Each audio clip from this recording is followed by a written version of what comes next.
दोस्तों आपने मच्छर तो देखा ही होगा। एक नन्हा सा मामूली सा कीड़ा होता है, लेकिन ये जानवरों और इंसानों का खून चूस कर अपनी जिंदगी बसर करता है। दोस्तों क्या आपने कभी सोचा है कि अल्लाह पाक ने मच्छर को क्यों पैदा किया? दोस्तों अल्लाह पाक ने घमंडी राजाओं और घमंडी बादशाहों का घमंड तोड़ने के लिए मच्छर को पैदा किया। जैसा कि नमरूद ने हजरत इब्राहिम अलैहिस्सलाम से जंग करने को कहा और कहा कि अगर तुम्हारे खुदा के पास में कोई फौज है तो वो इस फौज को मेरे मुकाबले पर भेजे। चुनांचे जंग के रोज नमरूद अपनी फौज को लेकर मैदान जंग में आ गया।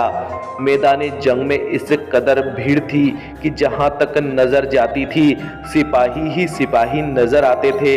इसके बाद हजरत इब्राहिम अलैहिस्सलाम को बुलवाया गया। नमरूद ने आपसे कहा कि ए इब्राहिम, मेरी ताकत के आगे तुम हार मान लो और मेरी खुदाई के कायल हो जाओ, और अगर तुम अपने खुदा पर यकीन रखते हो तो उससे कहो कि मेरे मुकाबले में अपनी फौज भेजे।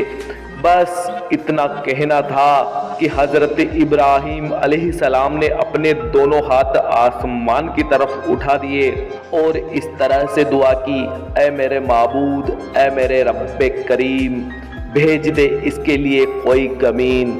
चुनांचे उसी वक्त आपकी दुआ कबूल हुई और उसी वक्त खुदाए मुल्कुल आलम से हुक्म सादिर हुआ कि पर्दाए काफ की पलों वाली वादी से एक महीन सुराख जमीन की तरफ खोल दो और वहां से मच्छरों को निकाल दो और उनसे कह दो कि तुम्हारा रिज्क माबूद के दस्तरख्वान पर नहीं बल्कि नमरूद के मैदान पर है।